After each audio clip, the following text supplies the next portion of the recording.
spectacle and shine match no difference. Yes, I'm a mistake. They been so I can almost be more than 7 goals. So okay, and one on Supremo. Yanya quick wall and none of so ya die for no and say ABA about clinic and so any no say I say clinic no jumana who call ABA about clinic I'll be room our quara surgeon and say a market a one my pen ABA what was jumana almost one bono and an importamino what we call Doma I crew a hono what been a Benenza preschool archers au kwana what call J Wayarasa Sawi Bema what the prostate I was so born by and Chema Ufa Angel to I can say a stroke, men Chema and Macranza. Nemum so you'll be a stroke and so by nay. Who bet me a moment wako Ebi ho and I'll crack J Wayarasa Sabia your banner and so Drum Pama Debiana Jow Anaote and J can say there only be a one Pama Odiano and so Ebi and a hono say glaucoma and I Sabia cataract and no any can say at all. I yet one in the Swana simple and watch it. We will be a Debia won't put Sawani Amonia Coco. Was citing when your problem ebi say yen can trust a Brian for doctor number is 0541565199 ebi no be kasana kodak de debi ameka trust kodak from an adaroma ana chese fie bi amuno wo brushe wo teeth ana power brushe aye nwumre ansa no compass so adebeche na wonum ehwehwam kama wo koni pamu a won fare ebi amuno ensom ansa wo ba wo dofo bi a nya de say yen kasiye di chasam komo ye kan asum sam na bia wo yuti ensom ari atonchane nyina no aye se e wo so di wonum ni ama chasa ho aye fita kama fei wo sin ebe pai wo gam no ebe nya ho de mo brasho mutita na nke bia mo jefrase aba nyina no mo dro no aye kojak omo chanko toothpaste and also regular fluoride no and ebe jona tipae de matratros na dro tatashe ensom aye kojak omo dro na ye friend Procod no so ya juma say utie na you be a cold and a chill and I say flu and a banning no and no some abedu akagina mo call o kashi dragle nom and central marketer do no be abeso to be awon sabeka ya woni eye koja kenka say number no eye 0244559597 na koja firma and some anyo so semens and you na gain no ajeso to say e dro no de wo mo di kanka Joseph formation no and some 442 woje aya Semens Vital Herbal Meshano woje no just 9 no aje aya just a capsule no so 9 no ajo pre-care no powder no 2 and some area so short period of time bo sam say ensu egu basabasa na enke fumo ba bani nyina na bejai say bia irregular menstrual flow no and some abe call libido sam no awo bemem anaso bem awo fom wo yo bi asiatic ana kan ho ama just yo de wakadema ba mo de Semens dro no be pabie na wo so no betu sisia de nyina ase eno ntina ma ye de clinic ensom abana Semens aba aye clinic enso aye juma wo asukore mampo udu asukore mampo a wo mne wo rural bank ne ene di enim hwe wo ko ama chesa scan ene aye test udu no nyina no wo ma run ensom ama ebiem no ensom aye reflexology nom ene chesa body massage sane aye physiotherapy nyina no aye Semens and a bayer ama onu padua anya no found ni padua ne ahode ne ye mfrani agrokra number ne ye 0240616061 Semens ebe joso ye rem na ya de current stick for enkomo e de abana zero mixture ene ni G capsules no adwama so enam ya re adro bi ota complain se gono wanya bi syphilis ana canada dia ekofa ba ye eye nam ya re abroni fan infections no wanya bi a wadro enie no ana betimi abo zero mixture no eno ne yade no na G capsules ya no ahye no so ave amame na afe man capsules yi eye memedro bema wontimi emo adwuma ye wompem ye ya na agya ababa sene no eye ne obi a no so ayemra no minya dro bi na afe obo eno betimi abo na afe no ma ye kama eno ya sara nro ye wo hindi herbal mixture typhoid ana asem bia eno so diabetes atete wa bravo a wo betimi afre na mpai na afe wa frem panimfo tobia na ja ya kire okwan abefa so a obenom no 0246348334 na wadum komo seahorse otraku cool antenie ye yɛka engine no ɛyɛ adwuma paa na mmom deɛ ma no ɛyɛ problem ɛba no sɛ nsu a yɛde gu yɛ car no mu no ebi wɔ hɔ a na ɛnyɛ nsu pa ɛmfa engine ebi wɔ hɔ a yɛ aluminium engine ana ebi nso yɛ iron engine so wɔmfa nsu pa nwuma a ɛno na brake car engine ɛno ɛna ma overheating ɛkyɛ car no nti ɛno ɛna mekamfo seahorse ɔtraku coolant ɛde ama sɛ wonya bi a ɛno bɛtumi aboa na afei adi dwuma de ama seahorse yi yɛ numbers yɛ 0554 0544 133169 0544 133169 na wagye wo seahorse ɔtraku coolant na nneɛma ayɛ kama ɛde ama tabea nuro no ɛwɔ adwama so ne yɛ tabea taakum emu ɔdɛ oyɛ ɔba oyɛ bɛrima meka sɛ mpama gudie bɛmfie bebree ne ɛmɔhyia maware ne mmom agudie no emu dɛ ɛyɛ ana montimi mfa mu dɛ ha adwe yɛ paa ɛno na mekamfo adurɛ fa ne tabea taakum ɛde ama mu mmienu sɛ ɔdeɛ Moba ni dibi no na bema nso dibi na mmienu moba be di ho adanse na mo nse na nuama enso esi kotabia ba mystery eye obi a okwa afikyire wo ye oba wo ti pains ana afi malaria ha wadwen obi a ene typhoid ha no wadro no tabia ba mystery tabia ba capsules no eye obi a wono nso wote sisie no mu yaw eno eye amaman ana age sisie na boso a wo dia wonum adro no na eji amaman afi sisie no adiama 0243686861 na wadu nkoma me dimafo ya Dr. Time era so yes doctor nie obesa ya ready ama correct na doctor say awo ana won ya dem ama anase mi a won so odia no eye osisi ne awo ya obi a won so infection sama ne bema emu enso atimi afon bema ya afon aka ketekete mu aye mre na first emu odu se baraka sen chachireze aye fia bi na doctor say be pejamo adi amanu nti no se bre na onfam rento so ema abuakwa agogo school junction na afemu a mo ankra no poko ase mayera 0244774282 na yedin komo router no no aya 31 your router Mr. Router Live and your router tonic na router live no eno eye moja edi efrusane oni paduanum aya na ntimi nko emfantini no mu a ena ma wo nan no wonsaye titiriti obebo router live ne bi uwi a wo di router tonic near typhoid fever no eno so ngaji edi efro na mum router Mr. na nkasa ne de eno ye malaria 3D malaria no na draw ye pa chese no de onuma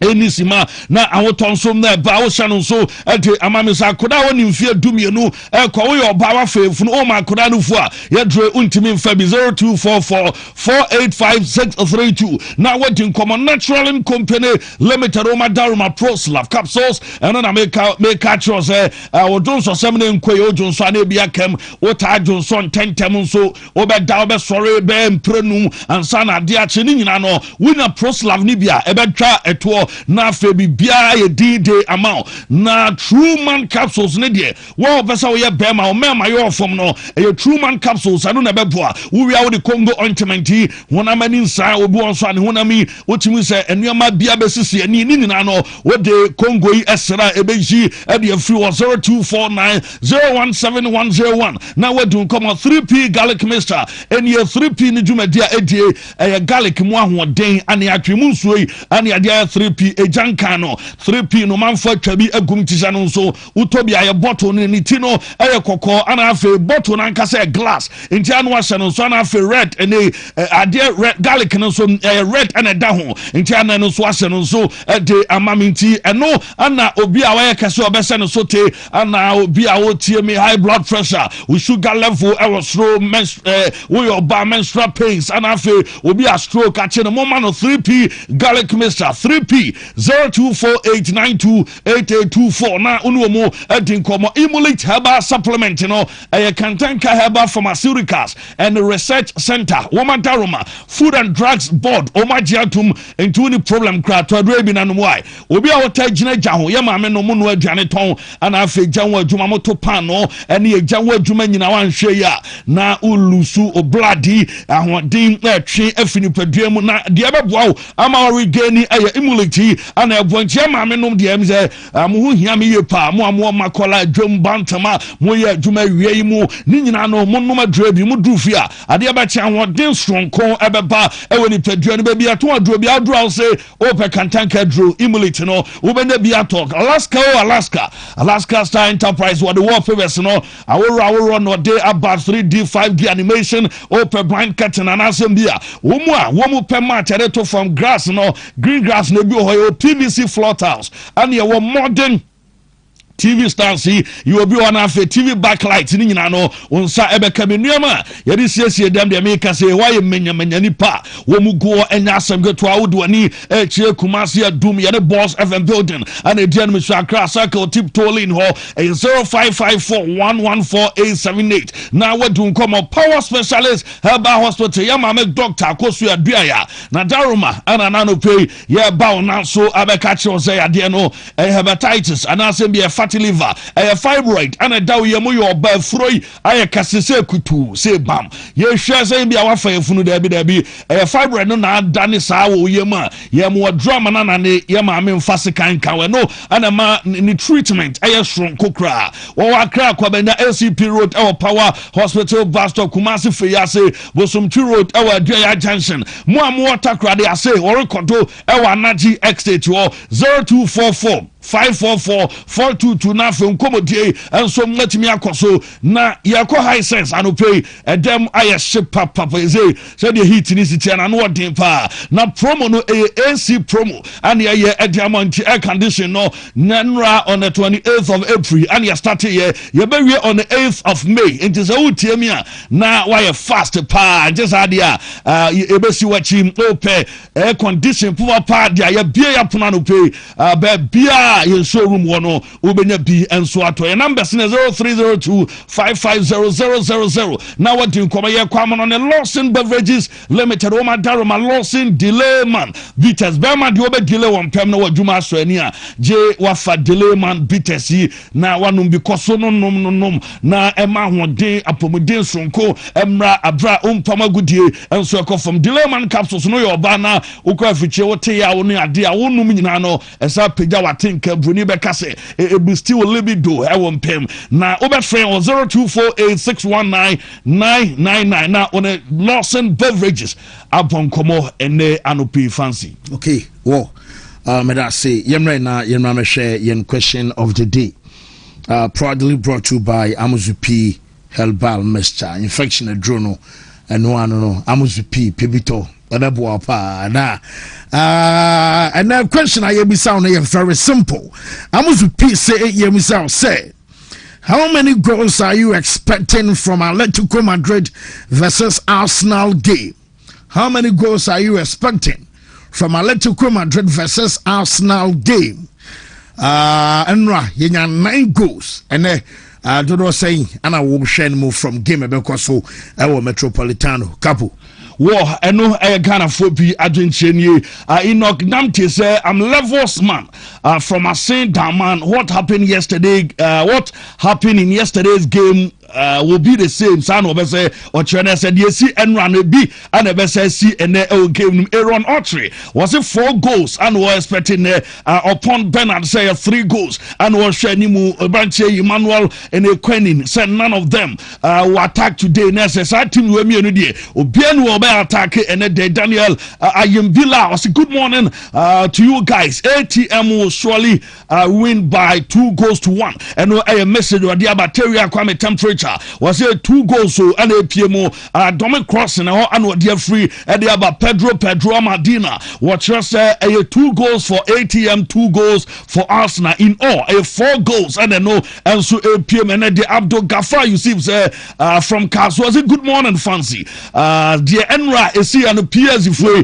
womu aye dwuma ye Atletico ene womu so and ebe wini ene sa game and ebetimi akoso Majestic DC ATM 3 Arsenal 1 4 goals and no and so betimi abana as Ghana for adwen ebinie wo mama from free YouTube and so na yen share YouTube for no na ma won say we say Samuel Banasco was say 2 goals no share the free na dwi and so match no say no and so ebeba so ana we and so as Justice Truman City free touchman our turn so expect 3 goals ana in note was say Bayern and Paris Saint-Germain have scored all the Champions League goals for this week.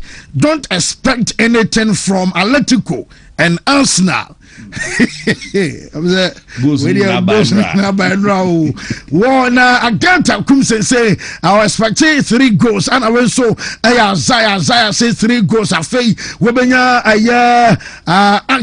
Ankylios and Nondo and also say 3 goals and Francis Chief Mensan so say I am 0.5 next goals Bianua and the most 2 defending teams in the world, so no go and I Samuel Aka and I so a day message Bernardo Pay live on the show. Last but not the least was say 4 goals against Arsenal, Frank Kura and a day message and so at the buy you know and I am share family na yen hodi ene and also ebeko wo na first code aye 37 os BW52 003 0C3 and yeah 37 os okay and BW52 004 F31 aye 10 odds BW52 003 7AC 7 air conditioner yes I say and we book code seven or AC no pay well BW52 004 2DD so code no so be D oh okay BW52 004 715 kwa bia so be fa afidie ebe bia so na sankofu mbabo ya chi omu tricks ni nyina ndi ene de ebe kana unya sho se corners be ba betimi we defending team dey say ya no mu ato nchen to corners dey Madrid for no say na Champions League ne be jimo but Madrid nso uhuru unsa no permit the more na ba me force ya dey be buy because the same say nipa me no ma ba be the finalist e wo mo list na so ye Klopp and Jose okay na update san ho couple Jose must come back ese Jose back we ask no you bu on ma ofra no twen any dey be from PhD for pull him down na the bia bi o Jose no so bia what drew no dey o mutinizer on here obia say we obeboa me ana oba be bibia sa bia mu my one so na me hia no ho yeah one obetima discipline pini Jose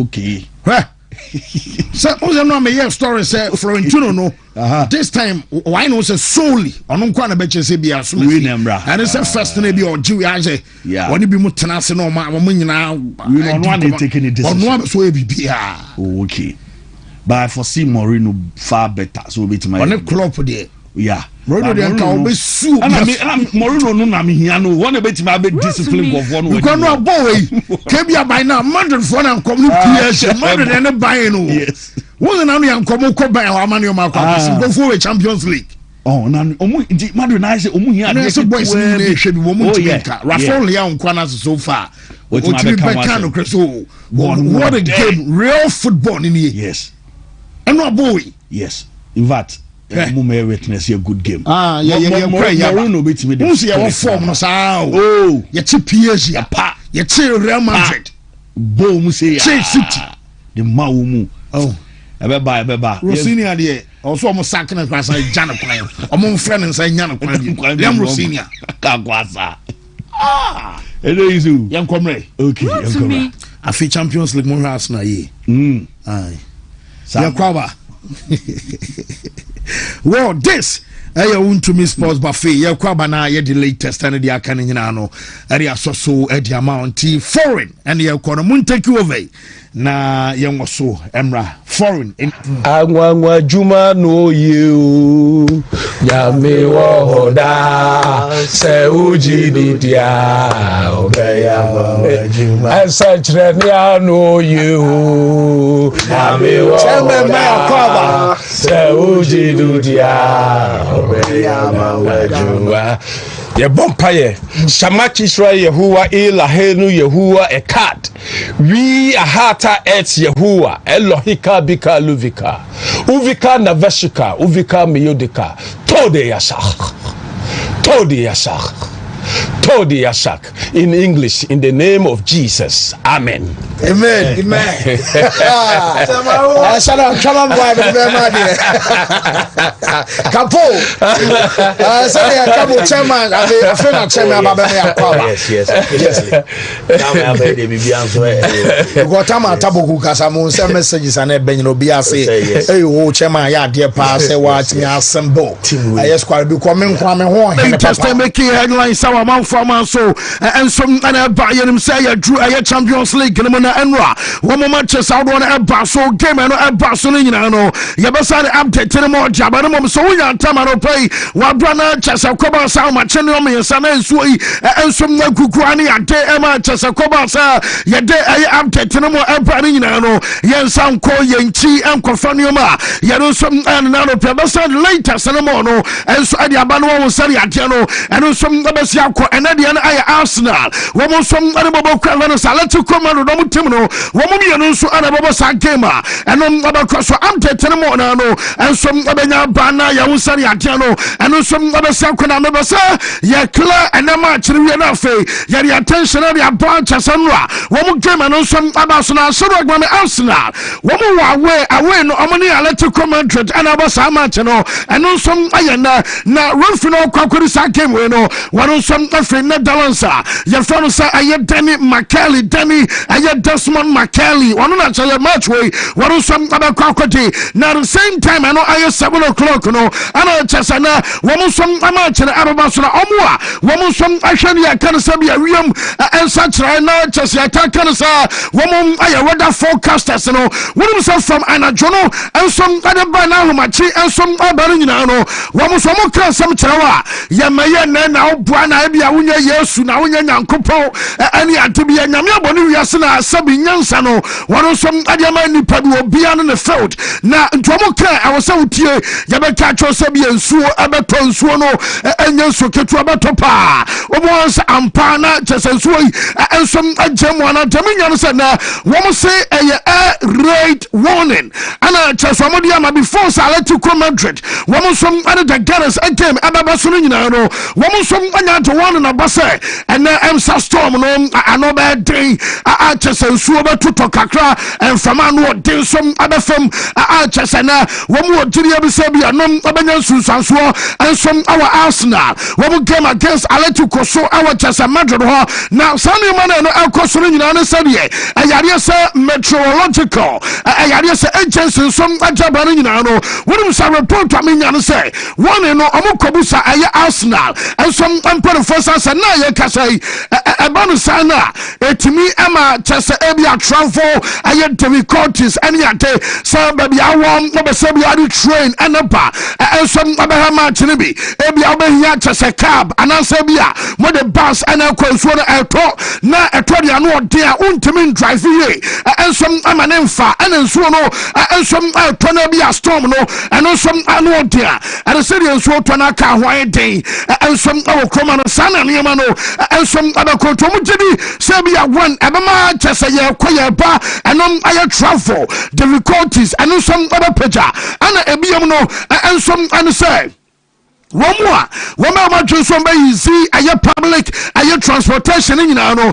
womo se no nsom awasa wo bantam wa mantama ebia woda no nso bekaw ahya kire achese wontimi hwe enema cha no nsom abekoso na anyuma ma bobo so nyina no wonum se nyina chiri amansa kan sa Atletico Madrid ultras ane womo so supporters debi omo stadium omo tete abontwene mum ane adema chese foria ensom aye kama nyina no Jomo kanisa woman tise bi adoko bi nu abo Obama woman di adatu omo ba omo stadium omo no woman ba support omo team said ye na eja beso omo team bus aba woman koshia bus nam awo kwan mu because omo say ayomo club say ye jamu say ye nsuomo say ye womo anasa nkomu omo di apebia woman club alatu konsom ana shipom entara jubi bi ati say wo ba hu bi ensom awalatu ko Madrid monte so chese moment na bana wo team bus no som aba stadium wo mama chese foria no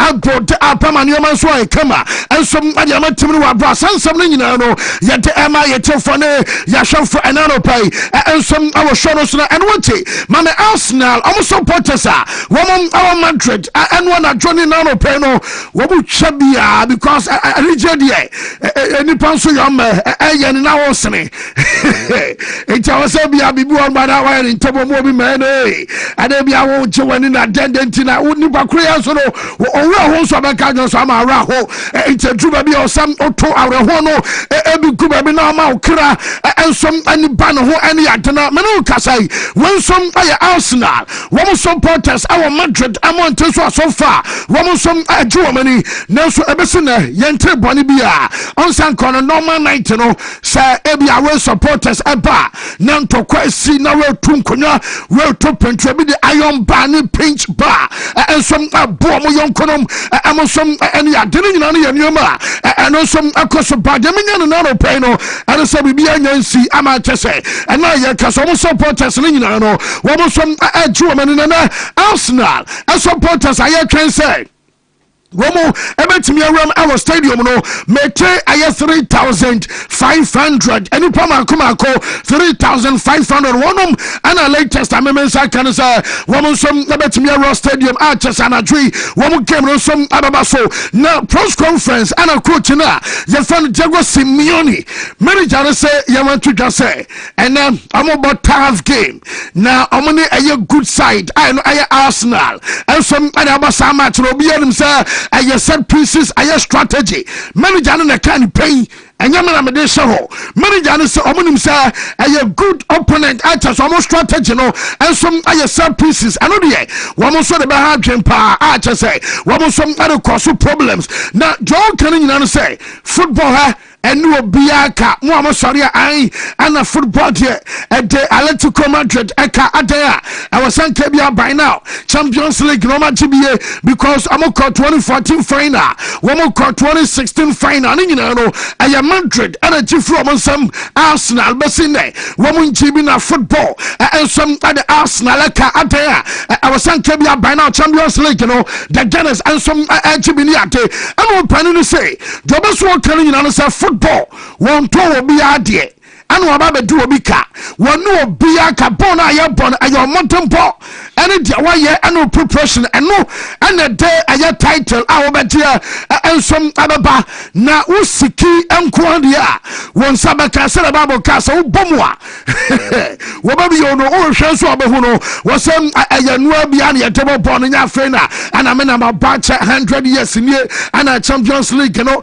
menyi bi de football de me kabama wo so bon enu obi aka ento obi ahwe ana obetua bibi ensom adiama wo motompo no ensom ana tobeko na wabra woda ensem akwa bibi ho wonum so mubusa Mikel Arteta say wo pani yese woda no ene ebi enhyira nya papa bi asao ana en what to preach no so kra no am some concerns awom ana Arteta say woman bobe 9 different matches our different venue and different pitches so enti any problem sebia na yebeka sebia letiko omo pitch no and I say and a pitch no and I say any problem and some farmer Arsenal omo team no na mama man to Odegaard ye kase Odegaard na man for say Odegaard abaso oko ana man teso no na mo sansem na mo kan kwan ya mo tene wai won kan chiro bia so oko ba bia and won kan chiro bia sebia Arsenal e wan fono no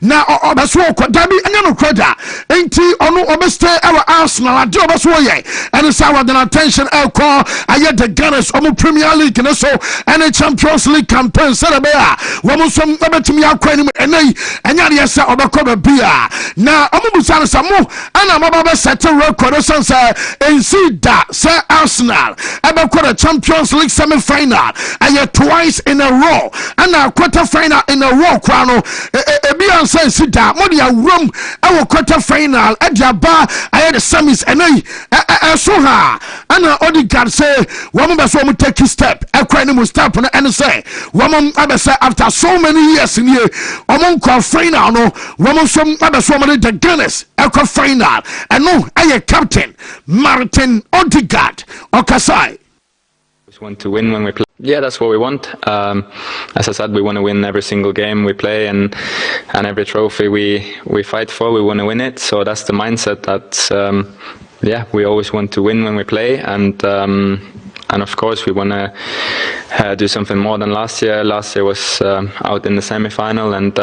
so we want to go further this year and show that we've improved and that we've learned from it. So that's the mindset. Yeah, that's what we want. Yes, I know I kakra branch fan sir Martin Odegaard and I'll tell say exception in no yedema onano play live on the show now on him say and what Champions League match about so German second say and some and update about say what we match now play na yema moment about say Luis Enrique and Fansan company what we so share do come kakra no play no me update telling you about on him say from there no friend manager Fansan company SNA and some area free so and a coba so be Enrique no so your post match na yourself from one pen a coba manager for a company ekọ bamunchin omo locker room na coach no ko dressing room no yese obon kwada na baso papa say ball ma bon eno na jo ewa away ball akọ 3-2 ya ba right after first half na ko eye 4-2 na ba 5-2 bere wo bi ani adwo bi aso aye over ni ate na kwada timi na 2 goals aso so no yese manager no poma ba so ye pass wo mo som adi game dia bad ye kan say eye 4-5 omo and 1 goal deficit and some call return leg and ya duma and next Wednesday and a side game no and some other so now okachwa na nkwada no say am say o ma project anymore now return leg can be as will be and so mu fie die wo mo ya hemfo e wo fie ho e ho goals o mo sent can be as no wo mo some other qualify now Alexander Pavlovich ono enema security APA and commander manager na nkwada no die and some our chess post match and asampo wo mo do local room no ana omobusa Alexander Pavlovich ana kwada no wonum yababatum say ayampa manager no ba ono mo kasai na some say ni say and what it took and to mo de one more attention in an air call return leg gamer and on some abacos any moment from now no bamunchin aye club one mo betumi touch it down and some our Munich kaba bone one mo so be kwakodru enchebia na Fansan company coach no wonum say manager no say ya want to gasara Abrebria Alliance Arena ono ya no mo ya something special ya na bibia dance see it is what you say be a Paris Saint-Germain qualifier one more ba Germany o mo ba Alliance Arena e hon so de wo bi aba obejeko wo mo ntan lusu game e wo fenti wo mo de wo mo so yigiri ya kire mo say wo mo so abenya qualifier ya free yes abia ho eno ya some manager no some adia twitwa na ye kan nyina Shadrack some me aye Fansan company and a panel no because Odin command was say you want to just and wa goes mienu na me kwansan ke stay na we no dem agreement abapa na mo na say ai e ba ne say na Alfonso Davis no wadane sa pie ba ma bon sa na e was say penalty no nko but domo kan say according to mo so mo mra Emrano so no say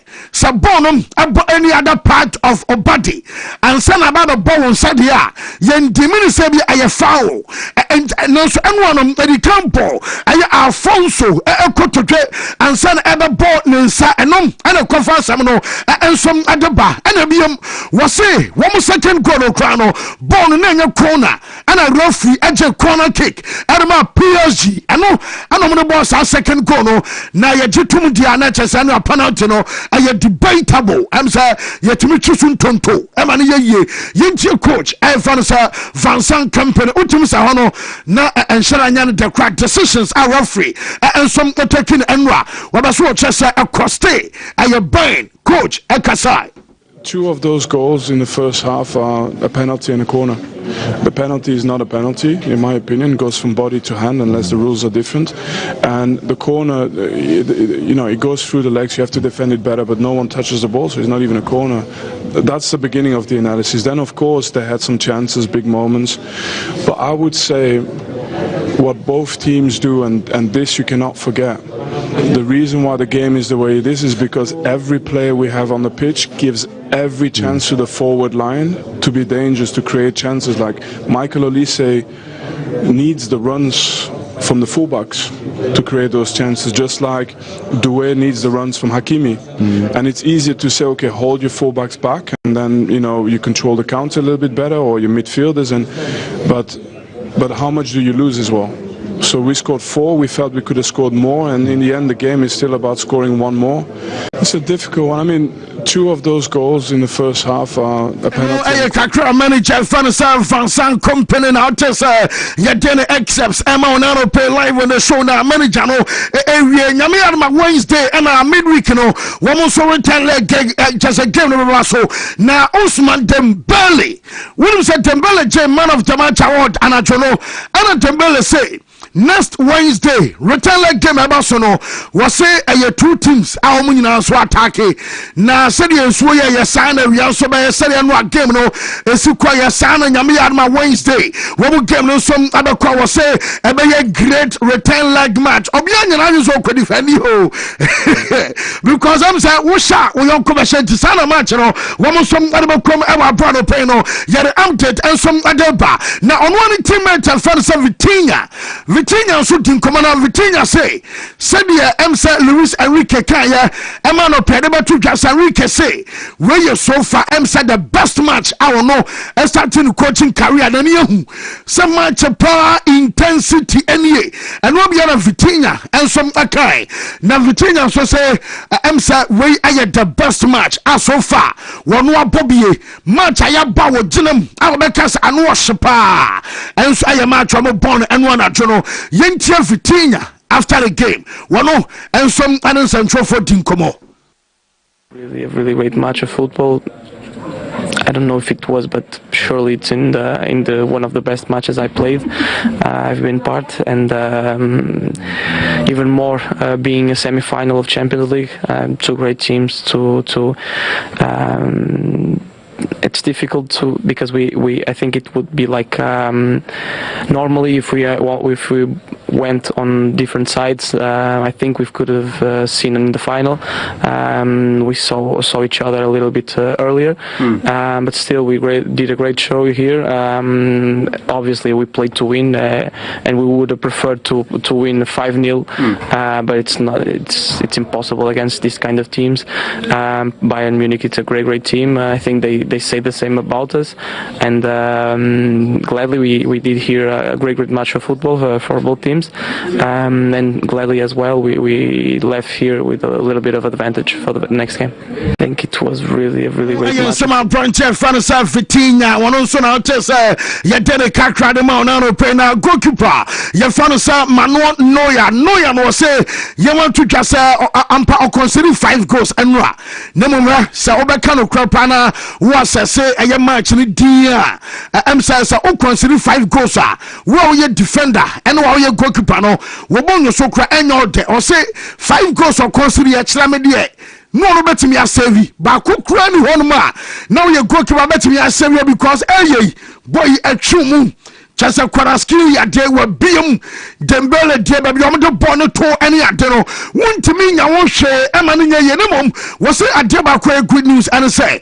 wo mo so show character ema chesa no a komo ya ye come back kan say because no wo mo nya 4 goals I consider 5 de wo kan nyina no say no akrananka match no betimi 5-5 ama nya 10 goals e wo ye sa match no mom next week almost so ball e wo fie na efie no say am so mo shabere omo anka so mo nsam na bibia da so ye possible wo mo abetimi ya qualify nyame ya doma eno ensom chese Wednesday ensom ade akwa ni mu eno eye nkoma chese abontia ye fa no say mano no ya wo no ensom ade akwa ko tutwa na chese ne no am say bibia so be ko fa wo sa match ni mu a eno som aye kakra free wo ete bana no power show so na mami player ye fa no Hurricane because Hurricane no one also din come na onum say Kane our chance I say one also abege Champions League Arsenal for na am say more now true na chapa was that Tottenham ne aye Arsenal do mo nkanti over to o baba kwakwa na traffic cabinet chese bibia nsim aye mofla ana de bagu kom kakra Kane abege titles ne bi this is am say our chances so bet me trouble ni nyina no ensom adam man ana Arsenal and our chances say be onom and so be the Champions League na ye ka say no Hurricane was here ball and no bounce am say okay so we can to be able to repeat it because ball na anu shit 2 attacking teams will be in your ball na ye and was a query other team and come for be twa for mo brutal yenti Hurricane and come odi right after the game of both teams and the way we like to press, the way we like to kind of play man for man over the pitch.